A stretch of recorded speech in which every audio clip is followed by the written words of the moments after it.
I'm so excited. Okay, welcome back to WLL Podcast. Today we are joined by Kierra, and we are going to be talking about advocating for yourself and other people. Um, Kierra, why don't you briefly introduce yourself? Hi guys, I'm Kierra, and I'm a child of God. Amen. Okay. Yes, amen. What does advocacy mean to you?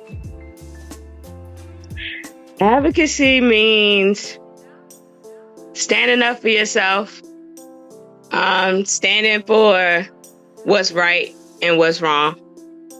If you see it, you hear something, say something. You see something, say something. And standing on business. That's what advocacy is. Not letting people play with you. Yeah. Why is it essential, do you believe, for people to stand up for themselves? And like, what misconceptions do you think people have when it comes to advocacy? Why is it important for people to advocate for themselves, right? Mm-hmm. It's important to stand for something. It kind of aligns with your morals. Because if you don't stand for something, you'll fall for anything. Yeah, it's respect for yourself. Mm-hmm. And it's very true that people treat you how you treat yourself. So you allowing people to get one over on you or do something that just don't make you feel good. And you don't say anything about it, then like what that say about you? That tells me that you just let shit fly. Yeah. And it's okay for me to do whatever I want with you because you ain't gonna say nothing. You don't care. I used to think that about like different things. Like I only thought that meant like with bullies and things like that. But there are like subtle bullies, right? And like your parents or just like your family, friends. Anytime you say, "Oh, I'm really feeling like I don't want to do this for them," right? And then you do it anyway. Now you're teaching them that even though they don't feel like it, I can still ask them to do it. So they're lowering their level of respect for your boundaries and your well-being because you decided to do something you didn't want to do instead of standing up for yourself and saying, "Nah, I'm not feeling like that." They think they're gonna guilt you, or they're gonna weigh you down to get you to change your mind and do whatever it is that they want you to do. I also believe that, please is a beg. Because if I ask you, to do something, my ask should be, the ask is kind. If I say, "Hey, can you pass me that remote?" That's kind. Like that's not rude. That's not demanding. That's nothing. If I say, "Can you pass me that remote, please?" That's like beg. Like I said, please, so you gotta do it. Nah. That's how I receive please. Like it can be kind, but I feel like people be using it in a way of because then they'll say, "I said please," when my no was a no. That makes you feel like you gotta do it now. Okay, I get what you're saying. Yeah. Like the please put the stamp on you about to do it because I said please. Yeah, like you're gonna do it because I put that please on it. Still not gonna do it. But we teach people that from a young age, like kids. Oh, but that's what I'm saying. No, it's manners. It's almost like manners to not have boundaries. But the manners, think about where the manners come from. How we had to speak to people. Right? Had to use our yes ma'ams, no ma'ams, yes sir, no sir, please, not look people in the eyes. Oof. Right? So that I feel like that culturally is why that was pressed in so hard to kids. Like your man was supposed to save your life. Yeah. Okay. Right? But in reality though, there's nothing wrong with how I asked that without putting that please on it. That's I feel to me that's ego. Like and from that other perspective of the person on the other side, they felt like you respect me. That's how you speak to me. That's how you answer me. That's how you ask for things. And it's like, nah, I asked nicely already. That is a very interesting perspective on that, and I've never thought about it that way. It's very All right. interesting. I think I still teach my kids manners, Mm-hmm. like, um, but I think as they're growing, the line with that isn't as solid as it used to be. Mm-hmm. And I think as they get older, I'm trying to have a different level of relationship with them so Or that because they're growing into young adults, mm-hmm. and they're not babies anymore. So they know when they need to be respectful in a situation. But I'm teaching them that it's okay to speak up for yourself, because how am I supposed to know if you're not saying Yeah. anything? If I'm not there, I need you to do it. Yeah, yeah. Not only to me, but to other people. Like, I think Oh they've yeah. gotten pretty good about telling me what they want to do, what they don't want to do. But like, you're outside, like, let's not get scared. Talk to her like you talk to Kennedy, or you know what I mean? Like, talk to her like you that comfortable talking to me, and here for whatever reason you didn't convince yourself it's okay. Like, stand up for yourself outside of here. Yeah, and I teach my kids also, right is right and wrong is wrong. You Hmm. know, say something. If you see Yeah. something being done that's not right, say something. Now, like I'm learning, like I'm trying to teach them, pick your battles, because all of them ain't worth it. Mm. Especially if you're as passionate as I am about. And I don't have to be right. It's not about me being right, but I am on the side of right. Hmm. But Okay. Okay. I'm not looking for like anything in that for personal reason or personal gain. It's just that there's order for a reason. And I just can't be in spaces where there's not order. And I understand also the other side of that, which kind of gets back to your question, um, how it can be perceived differently or negatively. And I think that it can be perceived as um, somebody that just got too much to say, Mm. have something to say. Hmm. Um, Asking questions is challenging them. Hmm. Yeah. Also, like you said, it's really a good place to start with standing up to bullies to teach your kids that. Hmm. Right?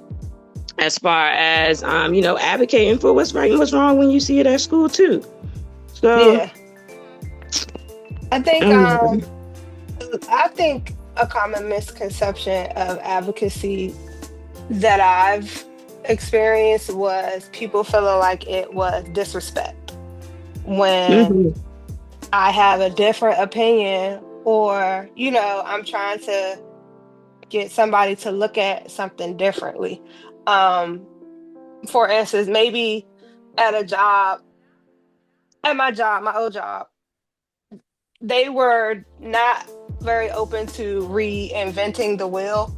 And Mhm. neither am I, but sometimes we need to replace the inner tube, or we need to replace some of the Upgrade. Some things might lug need a nuts. little Like, tweak to upgrade.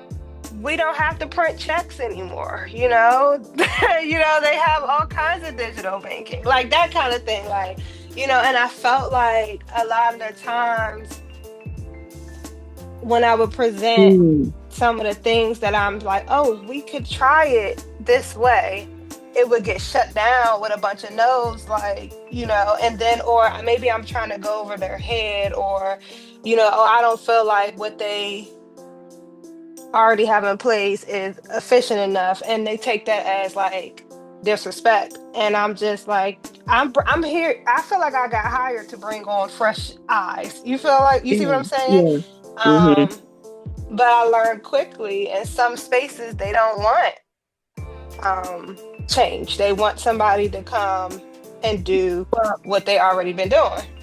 And I think that also speaks to just people's character and mindset to not adjusting to change, right? Mm, So yeah. when you advocate for things or you bring things to light, then it brings that, oh, now we got to change this, or now I got to move this way, or now. And it's like, yeah, they want to keep things more whatever traditional is to them or whatever is comfortable to them. So yeah, the advocacy, it does challenge that because it challenges them. It's not challenging in a way of ever kicking somebody down or to hurt. It's always to get on the side of right. You act like I'm advocating and pushing you to do something that's wrong. Yeah, we want to improve. We want to do better. Yeah, it's to do better. And I think also what advocating is, or the people who advocate for others, is because you advocate for the people that aren't heard. And I know that that's something that I've dealt with, not feeling heard. It's like, let me make it very clear. Yeah, exactly. Yeah. This is what this is. Yeah. I feel that. And especially like somebody who was told a lot to, you don't know what to say out your mouth, or stay in a child's place, or you know what I mean? Like, I'm not talking to you, be quiet. A lot of that, I think now more than ever, I feel like I'm gonna say what I need to say. You know what I mean? And I will be mindful about it. And exactly. So it's been a process. It went from, I'm gonna say it however I'm gonna say it because I gotta get it out because emotional trauma, right? Then I'm crying through every time that I have to say something, to now I'm just super strict. And that's I not mean, fun.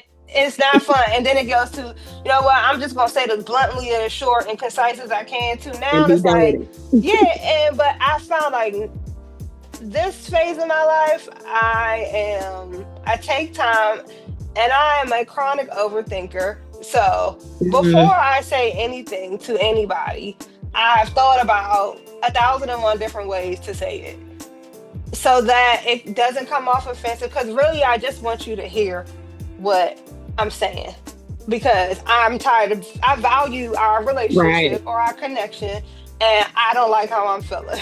So I need to say this to you, and that's the only reason. I'm not saying it to offend you. Some people feel so offended. Yes, if I'm not saying it, and that's your own, and even having to get past that in their own head, like it's not personal. Yeah. It could be you or that person. If I feel this way, I'm gonna say something. Yeah, it's not personal, guys. I think that's the part. Like, I had to get over other people taking their responses personal. Like, people can only hear through their filter. They can only, what you're saying to them is going to get filtered through all of their stuff.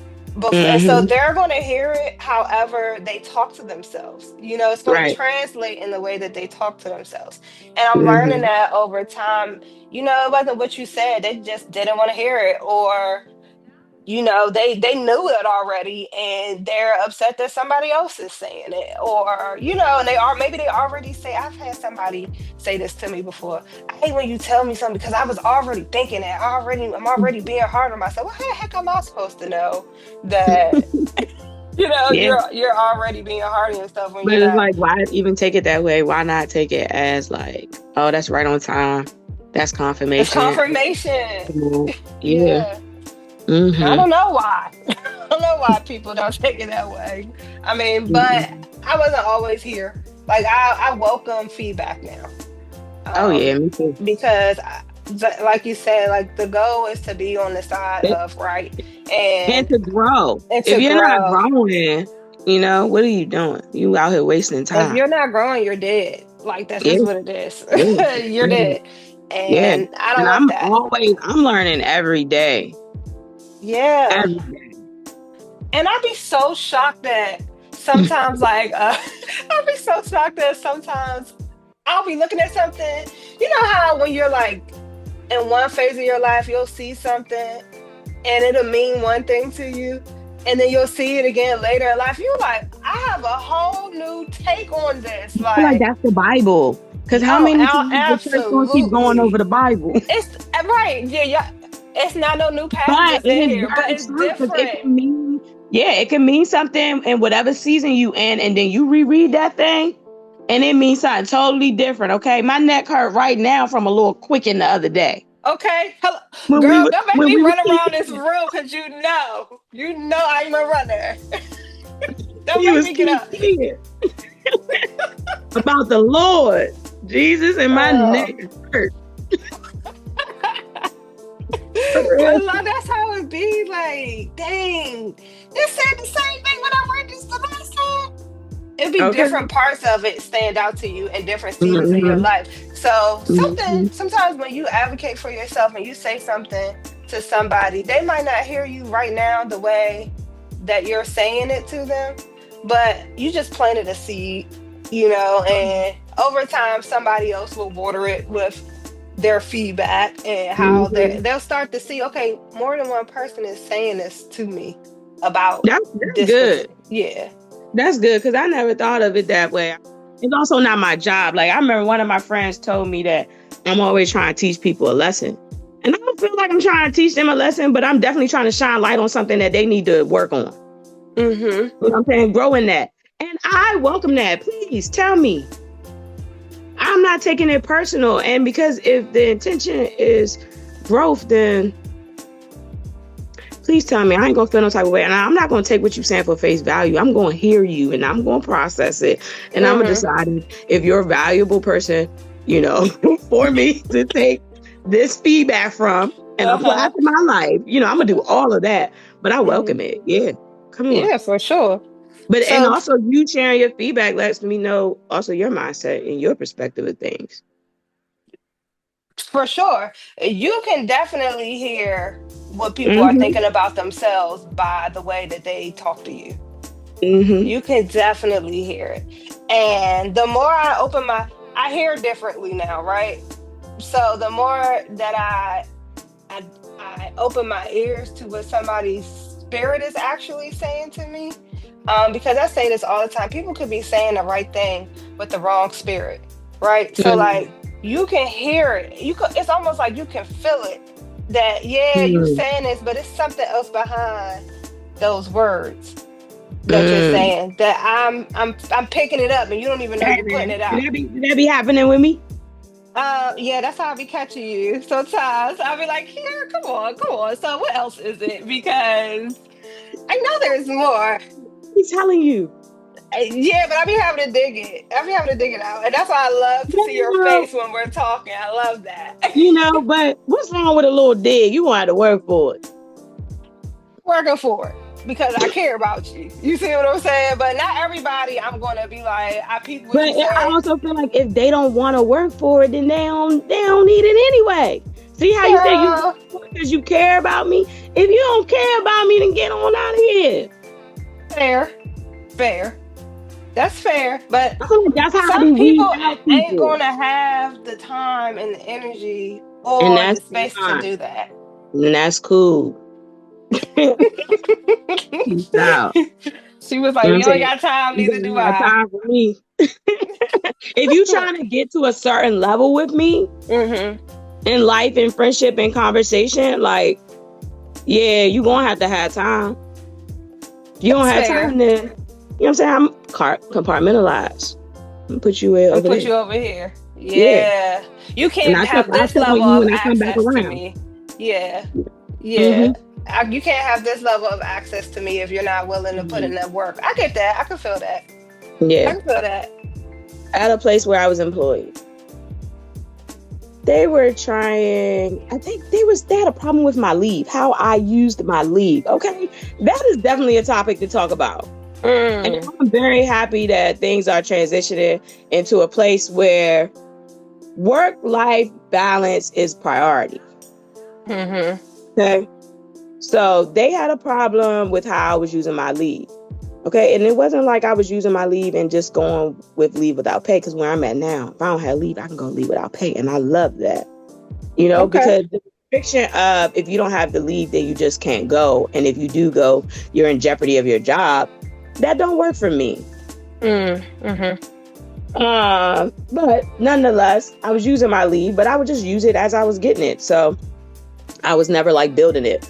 But you also can't require, like, you can't, there's nothing in place that says I have to build it or that it has to be at least 10 in the bank or something. Like, there's nothing in place that says that.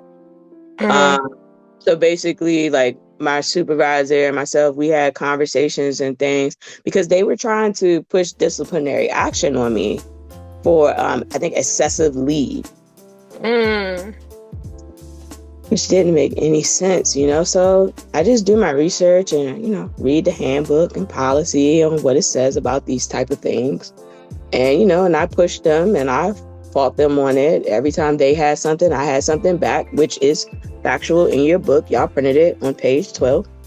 And, you know, I didn't lose my job. Everything, they just backed down. They just left it alone. And what happened was they revamped their entire human resource policy book. Yeah. Wow. I had a time where I had to advocate for myself. I was doing events, and so not only did I work admin Monday through Friday, I would do events if we had one on the weekend too. And they would be, the priority for the company was to book the hall, right? Book the spaces. And okay, they would get booked back to back, but there was like nobody cleaning in between. They were leaving it to the guests to clean after the party was over. And sometimes the party would be over at like 11. They weren't leaving on time. And then we have a new group coming in the next morning, you know, to come in to set up, and it's not clean to their standards. So it would get to the point like, all right, I don't want to deal with the aggression and attitudes of the people that's going to come because they want a clean space tomorrow. But I also don't feel like it's my responsibility to clean up after these people, right? So I was like, we need to hire a cleaning crew, not one that you just call when we have a big event. We need one here every weekend. Yeah, in between booking. Every weekend. And because I don't feel like I need to be the person cleaning up. I'm the event coordinator. Book. Yeah, I'm not the cleaner. Like, and so I wound up reaching out to the lady that did like the summer events and stuff, and I asked her like, can you put together something that I can show the board so that you could come on as the cleaning person, just be here. I already have somebody like, and by me doing that and bringing it to them with all the information already in place, it was an easy, let's do it. You know, but it would have continued to go on, and I would have continued to get complaints because that was always the complaint, like it's not clean in here. But with the cleaning crew, that significantly decreased because they clean there on a regular. They know where everything goes. They know how it's supposed to look. They're aware of the schedule. Yeah, so like that was a way that the advocacy helped. Now there was another time I advocated for myself to be able to leave work because single mom, child with special needs, can't get off the bus and do the stuff by herself. I wanted to work hybrid, and I kept bringing it to it, and they would not budge. They wouldn't budge to the point that I had to quit my job so that I can be available for my kids. So that was the time. So that was a little like moment of defeat for me with that, but I did understand now that what kind of role I need to be in. Kind of, you know what I mean? But my way of advocating after I was met with rejection was to leave. In that regard, like, okay, I told you what I need, and now I have to go because you're not giving it to me. Right. I was left with my dignity and my respect, for myself. Because I'm a strong advocate for education for children, and I had to advocate for my daughter. She was struggling in 3rd grade, you know, getting zeros on assignments because she didn't turn it in the designated spot where it needed to be turned in. It's like, Mm. she's a child. You Mm. can you can't take 10 seconds out your day to remind her. You got some teachers that don't mind, and they really are observant and knowledgeable of the different types of learners in their classrooms. And you have Mhm. some teachers that just treat everybody the same, and this is the rule. And if that person can do it, that person can do it. That's the Mm. wrong way to teach. Mhm. So, because none of us are the same. Yeah. So, I was advocating for her. I had to keep having just, requesting meetings and requesting conversations, trying to, get a better understanding of things. And again, when you're met with someone who just takes it as, they take it personal as you're saying they're not a good teacher, or you're saying that I'm not doing my job as a principal to make sure that she's getting whatever resources she needs in the classroom, they get really defensive. And then it becomes very hard, like you said, when you're constantly advocating and fighting against something, and you're just still not being heard because of the blockage is the person in their own way. Nothing you're saying is wrong. It's just the person you're saying it to. Yeah. So, so I ended up having to quit my job to homeschool her, because I just felt like I could not live with myself knowing that she was struggling in school and she just was not getting the best education through these challenges. And it was like, bro, and they just gonna pass you along, because no child left behind. None of them. I'm a person, like, I believe, like, if it was my child and they didn't do what they were supposed to do and they earned these failing grades, then yeah, maybe they need to repeat it again. I'm not that in denial parent. But if I'm coming to you with things and I'm requesting the things that the county and the state said that I can request as a parent for my student in this education setting, then I expect those things. And they feel like they shouldn't expect it, but the law says I should. That was a big decision to make, quitting my job. It wasn't the thing of, this was before the pandemic. My job was not doing telehealth. So, I said telehealth, was not doing telework. So it definitely wasn't something where I could be like, can I work from home? So I just had to make the decision to quit. And I did. And we homeschooled, and I was much happier with her academics and her performance. It was the best thing I could have ever done.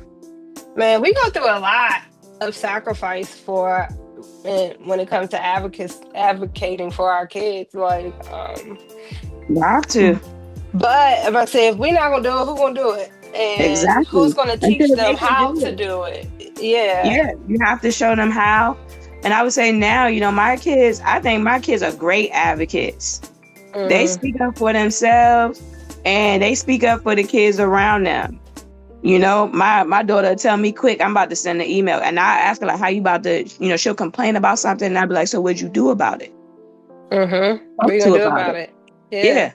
And she'd be like, oh, I'm about to write up this email. I'm like, yeah.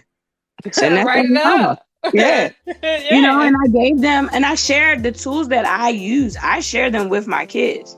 So, like, I have a chart that I learned in a workshop that was specifically about advocating for kids with IEPs and 504s.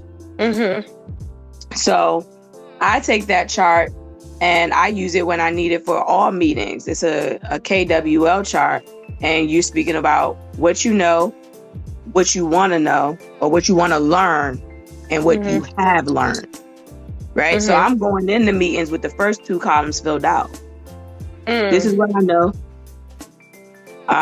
This is what I want to learn, which is like, why is this happening? How do we go about this? Blah, blah, blah, blah, blah. And then what I learned is their position on things, what they're going to do moving forward. So, and then I brought that up to my kid the other day, and she was just like, oh, yeah, we did that in school. I was like, y'all learning that in school? Nice. But not only are they learning it, they're using it, and they should, to advocate for themselves. The burnout comes from not knowing when to stop. And knowing that stopping doesn't mean that you've given up or that, you quit at it, but more so that it's just a dead end. Like like especially if it's personal for this person, it changes the dynamic of the advocacy to like trying to convince somebody. And I'm never trying to convince nobody of nothing. You either gonna hear this out and be with it or you not. That's your choice. So it's like, I think for me, when I find myself in these places where the advocacy is becoming draining, it's because I'm giving it too much energy. And I ain't made the decision to be like, fuck it. Yeah. What Glorilla say? No. Y'all. You funny. Nah, for real. For real. So I think like just kind of for myself needing to practice like, hey man, when this is this. And I feel like for my situation, I've reached that point of like, it's a dead horse. Like, why am I talking to y'all? Yeah. So at that point, it's not intelligent conversation. It's just, yeah. You're talking to a wall at this point. You're talking to somebody who's refusing to hear you. Yeah. And now you just wasting your energy. Yeah. That's a word in itself. Okay. What do you think some of the long-term benefits of learning advocacy skills are? The benefits are more related to self. Just kind of knowing who you are, knowing what you stand for, building your self-confidence, and again, just having morals and standards, and knowing that you're always that the goal is to be on the side of right only. I guess if they want to be on the other side, they can. That's their choice. But you have to decide for yourself. You literally have to make the decision. And not just, like I say, I like to play in the gray area. But when I get caught, I'm on the side of right. When I come out the gray area, I'm on the right side. I'm on the right side, and I'm trying to get y'all there. I'm trying to get y'all to remove the gray area. Then I wouldn't have nowhere to play. I would automatically just be on the right. Okay. See? Okay. But I also have to learn to just because the gray area is there doesn't mean I should play in it. That's discipline. Just because you see it there and there's an opportunity, don't mean you should take it.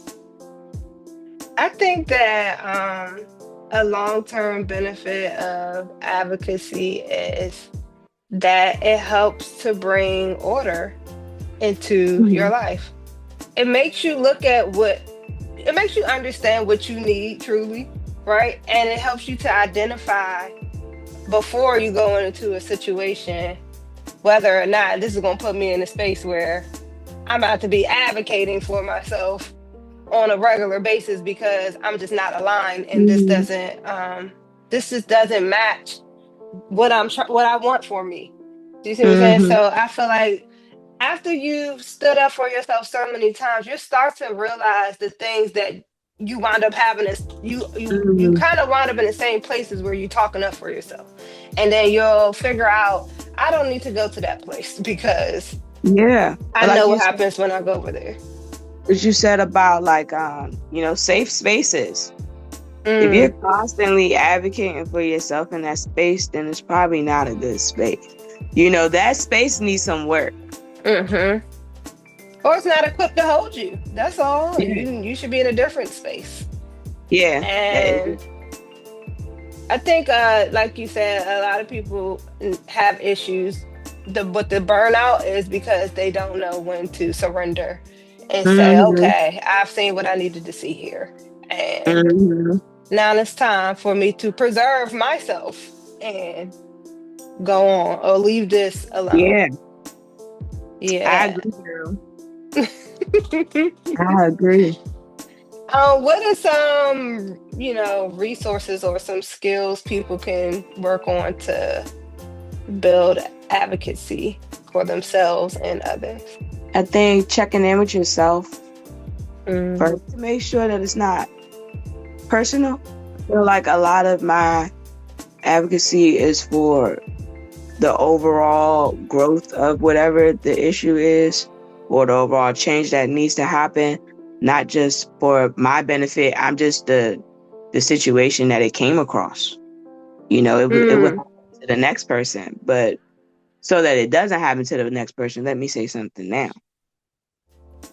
Okay. Um, some other tools, you have to do your research when advocating. I mean, we're talking about more on like a noble perspective of things, and Mm-hmm. and to want change in like policy, you definitely have to do your research. Okay, and we all have these great things. We all have our own personal assistants. We can have 2, 5, 12, however many you want. Mm-hmm. AI, and run things past AI. Mm. Because one thing about AI, it's not personal. Yeah. None of it is personal.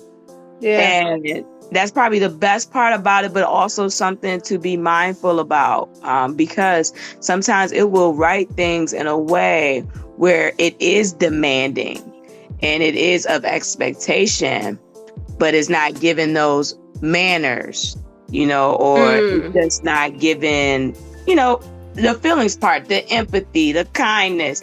It's not Mm-hmm. the sincerity. It doesn't give that. So you definitely have to, use that, because if you come with people with like, and I am expecting this, and they looking at you like, because then they gonna take Well. it back personal. We already know they taking it personal. We Mm-hmm. already have that challenge. So we want to kind of navigate that. So you have to be mindful in your advocacy, but to like not offend them to where they'll take it personal. But if they still take it personal, even though your approach was not personal at all, that's on them. Yeah. You can't do anything about that. But definitely do your research. Talk to people that may also have some familiarity with the topic, if possible. And you got to have good communication skills, and again, controlling your emotions and that. Mm. Like for us advocating for ourselves, we get emotional. Advocating for our children, we definitely get emotional. But in order to be heard, needs to be a calm tone, a clear, Mm-hmm. a respectful tone, but Yeah. also a firm tone. Mm-hmm. So And that comes with practice, though. That comes with definitely, practice. Yeah. how can you practice? Start finding every way to advocate for yourself, even if it's little things. Hey, Ooh, I said I don't like my eggs scrambled. I want to fry, and I'm not going to yeah, eat a these. good thing. Well, another close thing that advocacy is aligned with is being able to set boundaries. It's the same thing. Setting those boundaries, um, setting those boundaries is definitely a way of practice of advocating for yourself, because you're saying what I need, what this looks like for me, what's okay and what's not okay, and standing on business on it. So I think that's a good practice. You have to start with self first, because there's no way you can go out here and advocate for someone or for yourself to someone else, and you can't even defend yourself by holding on to your boundaries.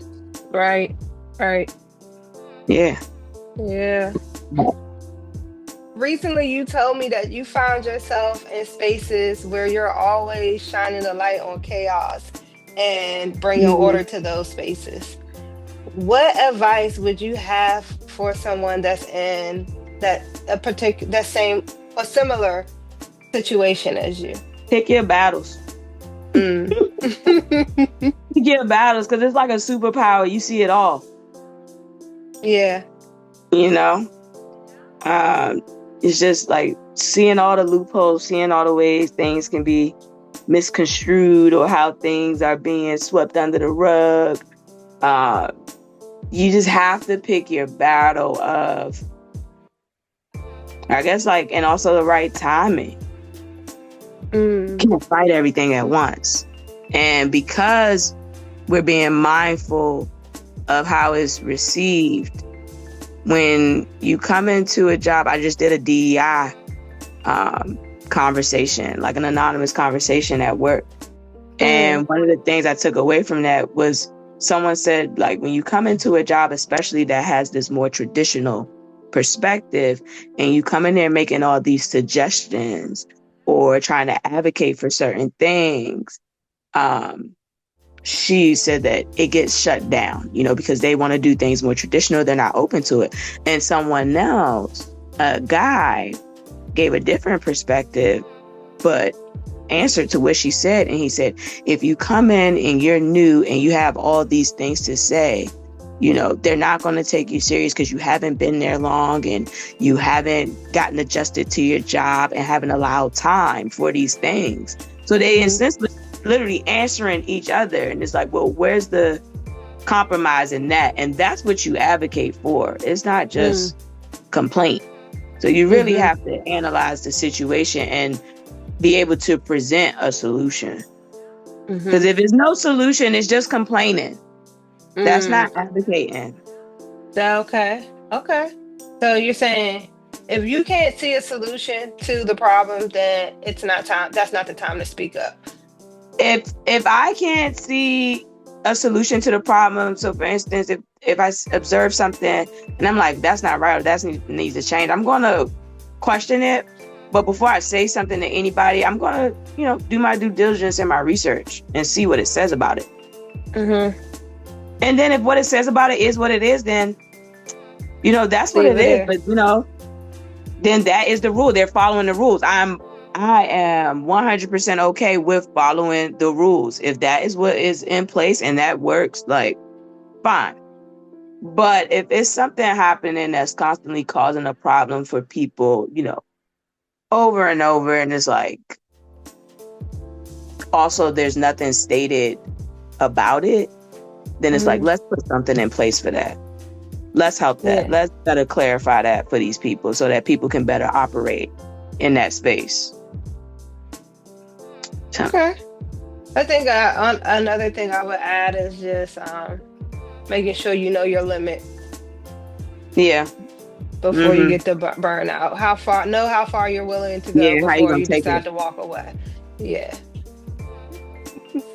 Well, thank you so much for joining me today. And if you're still listening, please like, share, subscribe, and turn the notification bell on to hear more conversations like this.